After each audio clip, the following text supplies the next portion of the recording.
In this section, we are going to discuss the detailed function of retina, that's phototransduction. So we already studied that the pathway, the visual pathway, it goes from retina to the thalamus, in thalamus to the lateral geniculate body, and from lateral geniculate body it goes to the cortex. In retina, various types of cells are associated with this vision, and so these are three control points that we talked about in the last part. And in retina, various types of cells are present, such as rods, cones, and other types of cells. We studied six different types of cells associated with vision. And a lateral geniculate body is present in thalamus and is important for vision. And in the cortex, the main area associated with vision is known as the visual cortex. Now we are going to study detailed functions of all these three control points. So first, if we talk about retina, taking examples of rod cells in retina, the most important function of retina is phototransduction. So what is phototransduction? Let us say this is a rod cell. So this is the structure of a rod cell. In the rod cell, there is a resting membrane potential of minus 60 millivolts in its membrane, and the main factor responsible for maintaining this resting membrane potential is potassium efflux. So there is constant potassium efflux through the rod cells, which maintains a resting membrane potential of minus 60 millivolts. So all the cells in retina, taking examples of rods, they can be in two states. They can be present in two states: the dark state and the light state. Dark state will be present during night time, that's when there is no light, and in the presence of light there will be in that during daytime there will be light state, and these states keep on interchanging. So let us say this is a rod cell during dark state. Now during dark state, first of all, there is a resting membrane potential of minus 60 millivolts. Now in dark state there is an increase in the levels of cyclic GMP, and this increased level of cyclic GMP will be responsible for opening of certain specific sodium channels. So through these channels, sodium will enter into the cell. There will be sodium efflux. So this is potassium efflux, which maintains resting membrane potential of minus 60 millivolts. And because of this sodium influx, which occurs in dark state due to cyclic GMP, there will be depolarization in the rod cells, in the rods. So during dark state, the rods undergo depolarization because of sodium influx due to cyclic GMP. Now, as soon as let us say now there is change in time from day to the from night to the daytime. So first of all, the main pigment in rods is the rhodopsin, which comprises of two parts, opsin and 11-cis retinal. Now it's a form of vitamin A. Now this 11-cis rhodopsin is also called as visual purple. Now as soon as there is shift in timing from night to daytime, so as light strikes the retina, there will be change in structure of this 11-cis retinal. So because of light, it will be converted into all trans retinal.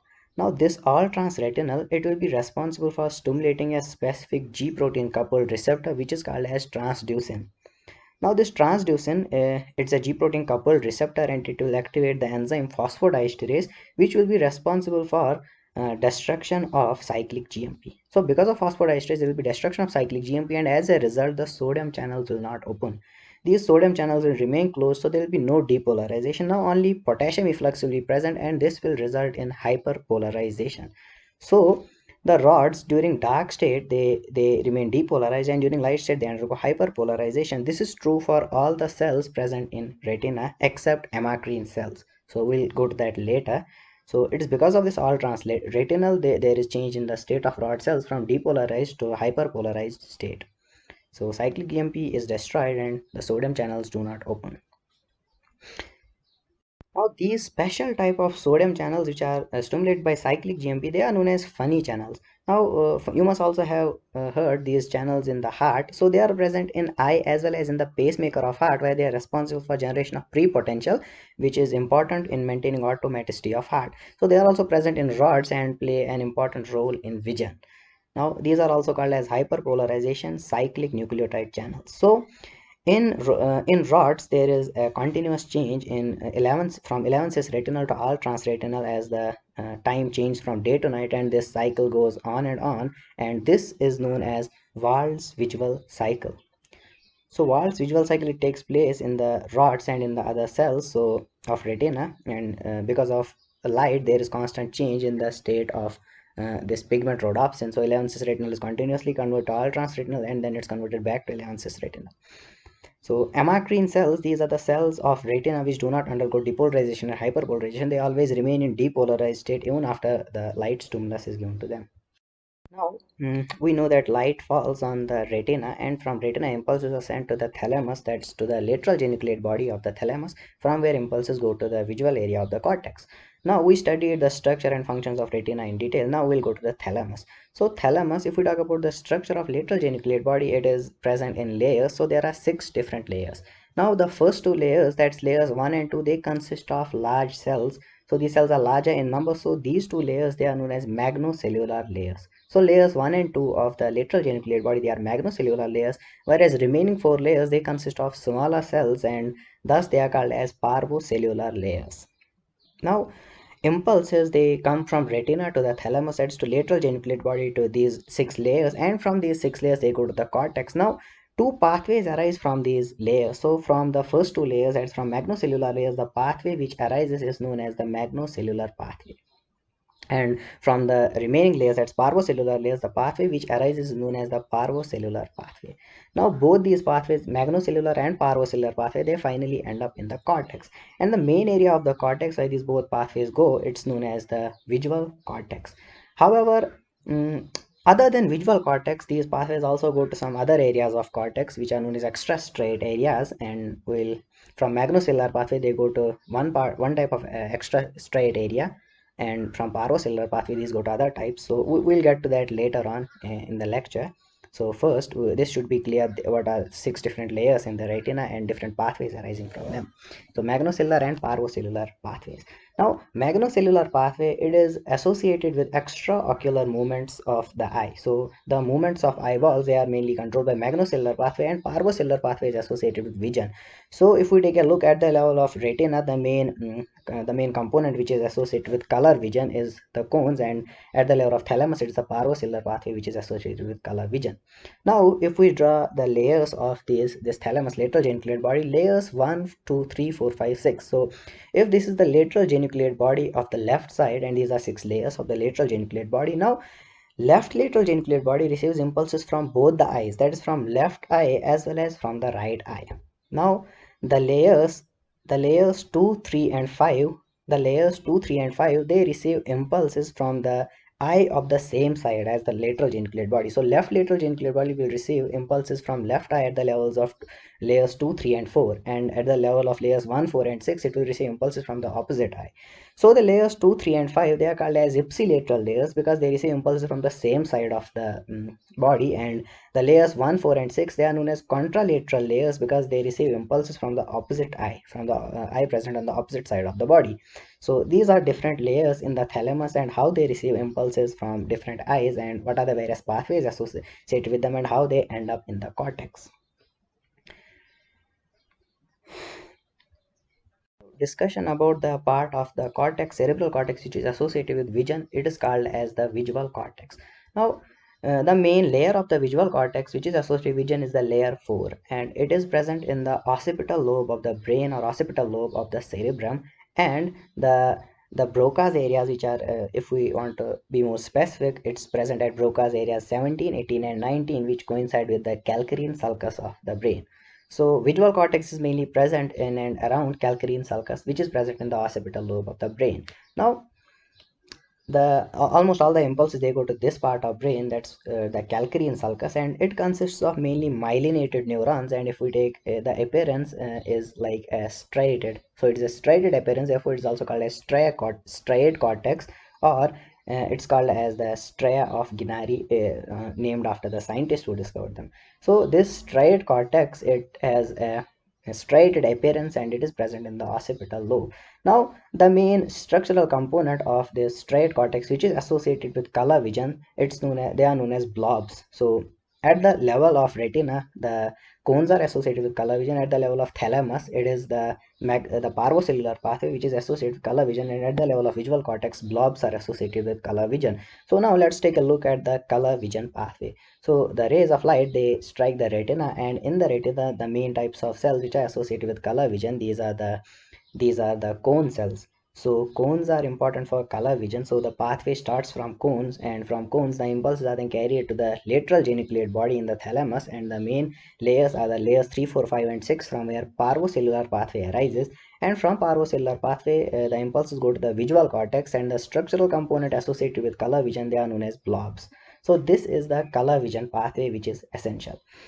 Now, if we talk about cones, there are almost 5 million cones which are present in the retina. Now, there are only three primary colors, three basic colors which can be formed by the brain. Other colors are formed by combination of these colors in different ratios. So, these basic colors are found because there are three types of cones which are associated with them. They are responsible for formation of these colors. Now, these cones, they can be remembered by remembering the acronym WIBGYOR, as we all know about this. So this red color, it has maximum wavelength or the longest wavelength. So first type of cone is the L cone. L stands for longest wavelength cone, and the color which is produced by the stimulation of these cones is the red color. Another is the B, that is S cone. It has smallest wavelength, so it is the blue. It's responsible for formation of blue color. And other is the medium wavelength cone, which produces green color. So these are three basic colors: red, blue, and green. And other colors are found by combination of these colors. Now, in certain individuals, there can be absence or defect in different types of cones. So if there is absence or defect in L cone, the person will not be able to see red color. So this condition is known as protanopia. Now, in another person, there can be absence of S cones or genetic defect in S cones. This condition is called as tritanopia. And if there is absence of M cones and person will not be able to see a green color, then this condition is known as deuteranopia. So these three conditions are protanopia, tritanopia, and deuteranopia. Now these conditions, sorry, this is tritanopia. Okay, now these conditions, they never occur in isolation, they are always present in combination. So if a person has protanopia and tritanopia, then the condition is called as red blue color blindness. Similarly, a person can have protanopia and deuteranopia, the condition is called as red green color blindness.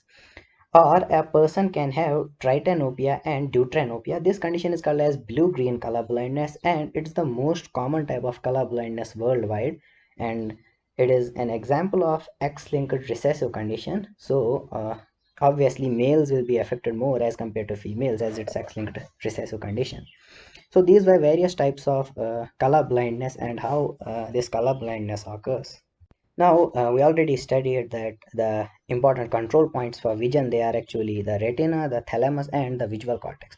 Now, visual cortex is also known as striate cortex because of its striated appearance. Now, there are some other parts of cortex which also play some role in the vision. So these parts, they are called as extrastriate cortex. So they are not present in the occipital lobe and they are not striated. However, they play some role in vision, so they are important for vision, and they form extrastriate cortex. Now this extrastriate cortex, it is distributed between parietal lobe and the temporal lobe. So some part of extrastriate cortex is present in the parietal lobe and some part is present in the temporal lobe of the brain. Now the part of extrastriate cortex which is present in the parietal lobe, it now both these receive impulses from the lateral geniculate body. So the impulses through magnocellular pathway, they go to the parietal part of the extrastriate cortex, and the impulses through the parvocellular pathway, they go to the temporal part of the extrastriate cortex, and impulse from both, they go to the visual cortex. Okay, so parietal, if this is the lateral geniculate body, parietal lobe mainly receives impulses from the lateral geniculate body through magnocellular pathway. So this is the magnocellular pathway, and the fibers here, they form a loop between the lateral geniculate body and the parietal lobe, and this loop is called as Baum's loop. So this is the Baum's loop between lateral geniculate body and parietal lobe through magnocellular pathway. And similarly, from lateral geniculate body, the fibers of the parvocellular pathway, they go to the extrastriate part of the temporal lobe, and the loop of fibers formed here is known as the Mayer's loop. So Baum's loop and the Mayer's loop, and obviously the fibers from both the pathways, they go to the main visual cortex. Now this extrastriate part present in the parietal lobe, as it's concerned with magnocellular pathway, therefore it will be involved in the extraocular movements of eye, and the parvocellular pathway and the extrastriate part of temporal lobe, it's mainly associated with color vision. Now the temporal lobe, that's extrastriate cortex present in temporal lobe, it also receives impulses from the face region. So the it plays an important role in the face recognition or in the face identification. So we are able to identify a person by looking at his face because of this extrastriate cortex present in the temporal lobe. Now if there will be a lesion at the level of temporal lobe, so the person will not be able to identify another person by looking at his face, so he'll not be able to recognize him. This condition is known as prosopagnosia. So prosopagnosia is a condition in which there is lesion of temporal lobe and the person will not be able to recognize another person by looking at his face. So these are various aspects associated with physiology of vision.